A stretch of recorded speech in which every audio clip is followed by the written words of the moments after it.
أعوذ بالله من الشيطان الرجيم بسم الله الرحمن الرحيم السلام عليكم ورحمة الله وبركاته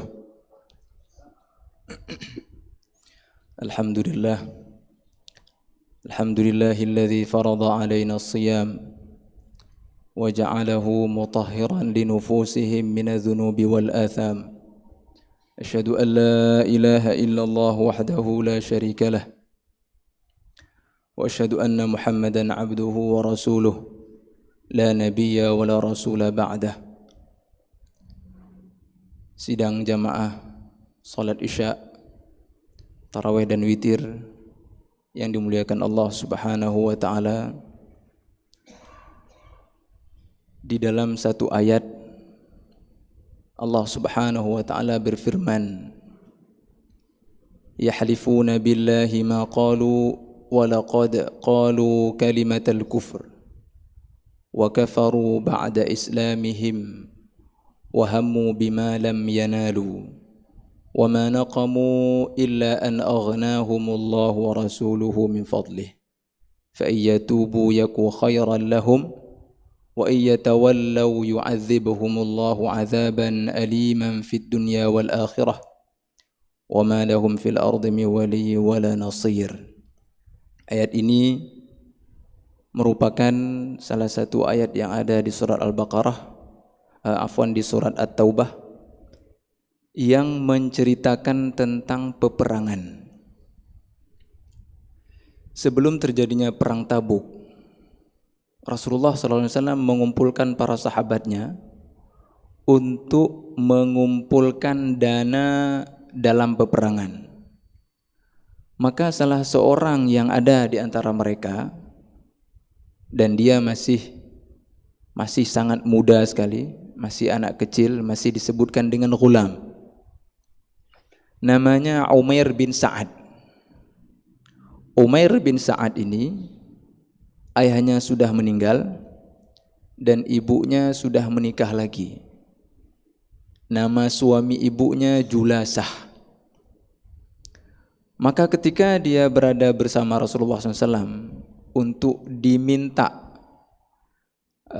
dana ataupun uang untuk berperang di perang Tabuk, maka dia kembali kepada keluarganya ataupun kepada ayah tirinya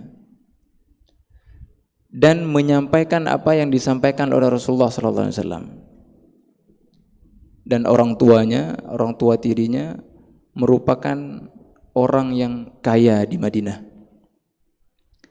Ketika mendengar hal tersebut, maka ayah tirinya ini mengatakan bahwa kalau memang Rasulullah SAW itu Rasul, kalau Muhammad itu Rasul, dia tidak butuh untuk meminta dana bantuan kepada kita. Kalau dia masih meminta-minta untuk hal berperang, kalau kita tidak memberikan maka tidak bisa berperang di perang Tabuk, maka dia bukan seorang Rasul.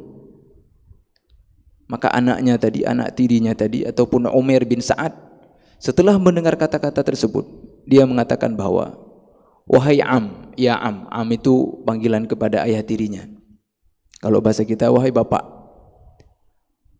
engkau telah mengatakan satu kalimat, apabila saya mengatakan kepada Rasulullah SAW, maka saya sudah menghina kamu.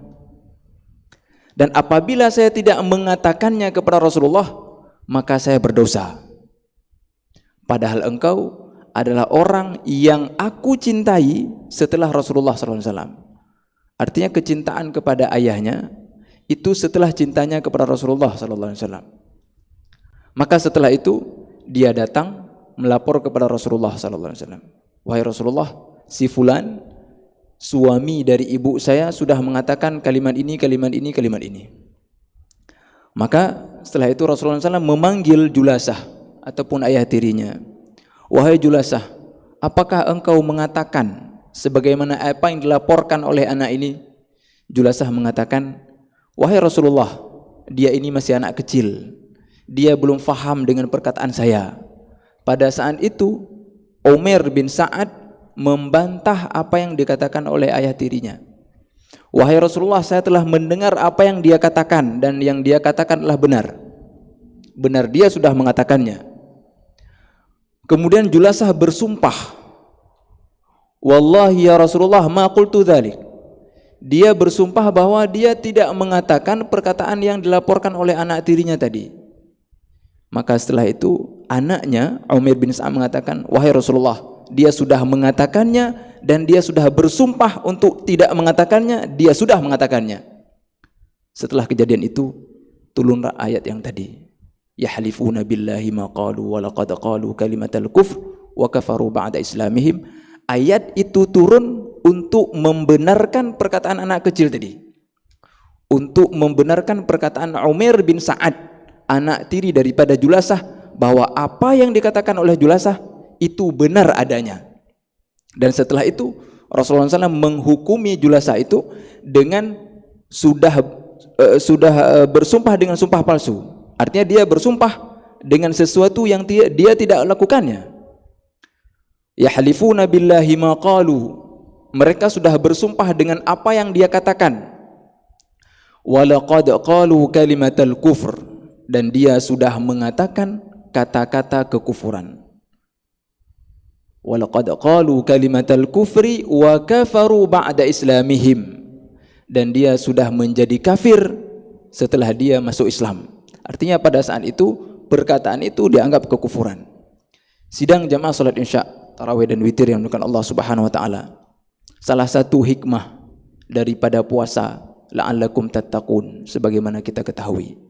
Salah satu jalan ketakwaan sebagaimana yang ditanyakan oleh Muaz bin Jabal kepada Rasulullah sallallahu alaihi wasallam, wahai Rasulullah, apa amalan yang dapat mengantarkan kita masuk ke surganya Allah Subhanahu wa taala? Kemudian Rasulullah menjelaskan beberapa hal. Kemudian Muaz bin Jabal bertanya, kemudian Rasulullah menjawab di akhir kata, wahai Muaz, apakah saya memberikan wejangan nasihat terakhir kepadamu?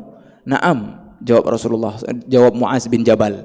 Maka setelah itu Rasulullah SAW mengatakan,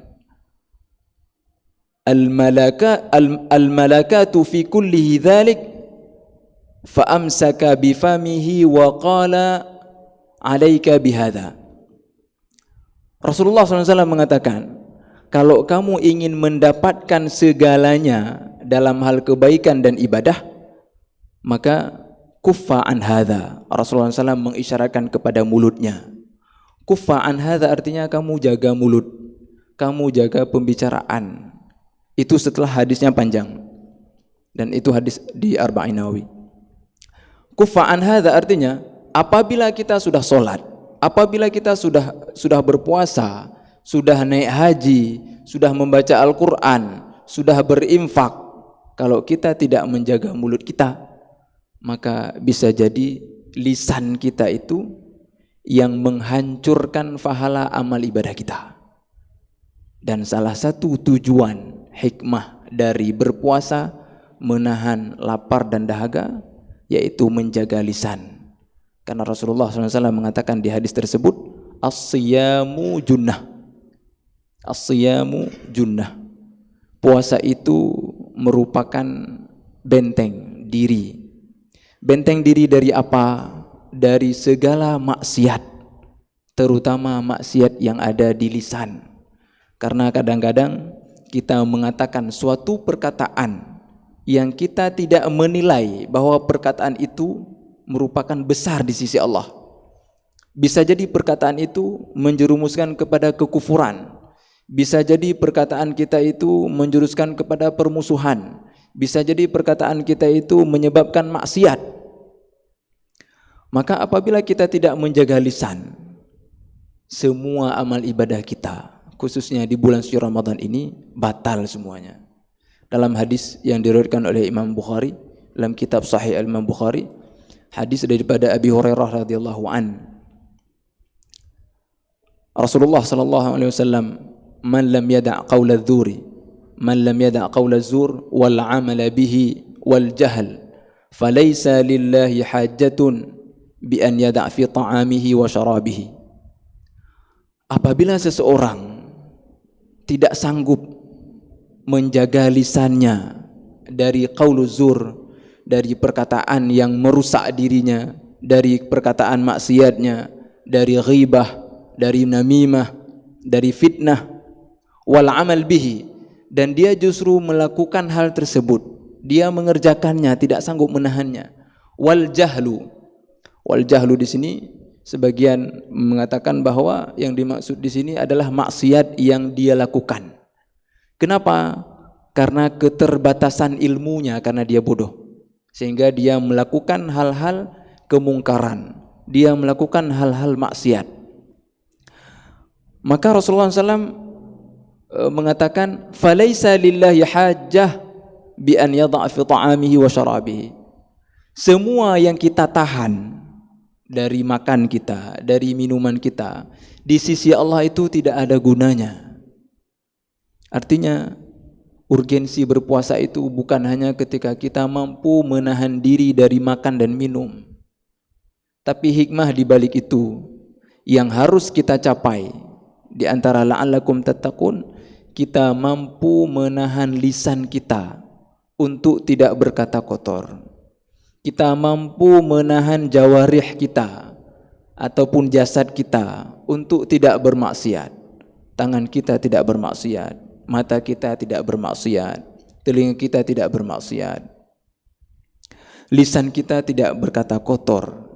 Kalau itu tidak bisa kita tahan, maka tidak ada gunanya kita mampu menahan makan dan minum dari mulai sahur ataupun imsak sampai berbuka ataupun sampai maghrib. Karena itu merupakan urgensinya. Sehingga di ujung ayat Allah Subhanahu wa taala mengatakan la'allakum tattaqun. Semua amal ibadah itu tujuannya untuk menggapai ketakwaan kepada Allah Subhanahu wa taala. Di ayat yang lain Allah Subhanahu wa taala firman, "Ya ayuhan nasu taqu rabbakumul ladzi khalaqakum wal ladzina min qablikum la'allakum tattaqun." Semua ibadah kita itu tujuannya untuk menggapai ketakwaan kepada Allah Subhanahu wa taala. Maka ketika ada hadis yang mengatakan as-siyamu junnah, itu puasa itu benar-benar membentengi diri kita dari segala maksiat.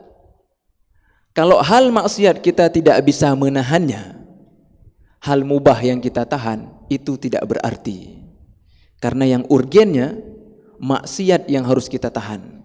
Karena semua yang mubah, yang boleh kita makan, itu bisa kita makan di luar Ramadan dan kita tahan di dalam bulan suci Ramadan, maka maksiat itu kita tahan di bulan suci Ramadan dan juga kita menahannya di luar bulan suci Ramadan.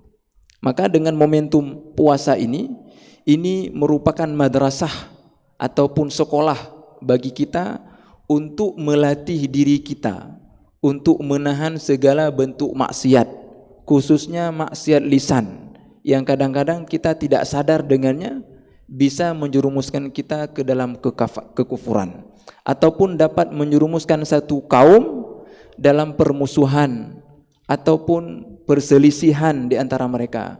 Maka kita mampu menjaga lisan kita ini di bulan suci Ramadan dengan berlatih. Maka setelah bulan suci Ramadan yang sekarang kita sudah latihan itu sudah bisa. Artinya bulan Syawal, bulan Zulqa'dah, bulan Zulhijjah dan tahun-tahun selanjutnya itu tidak perlu latihan lagi, karena menjaga mulut, menjaga lisan dari hal-hal yang kotor itu sudah menjadi jati diri kita. Ketika seseorang masih melatih, bisa jadi dia lupa ataupun bisa jadi dia tersilap. Tapi kalau sudah menjadi jati diri dia sudah terbiasa tidak ngomong kotor, dia sudah terbiasa tidak ghibah, tidak namimah, tidak mengata-katai orang lain, tidak fitnah kepada orang lain, maka lisannya itu akan selamat setelah Ramadan nanti. Maka kalau itu tercapai dari kita, maka terwujudlah tujuan puasa itu. Ya ayyuhalladzina amanu kutiba alaikumusiyam kama kutiba alal ladzina min qablikum la'allakum tattaqun. Semoga kita semuanya diselamatkan dari hal-hal yang tidak baik ataupun hal-hal yang buruk dari anggota tubuh kita, khususnya daripada lisan kita. Subhanakallahumma wa bihamdika asyhadu an la ilaha illa anta astaghfiruka wa atubu ilaik. Assalamualaikum warahmatullahi wabarakatuh.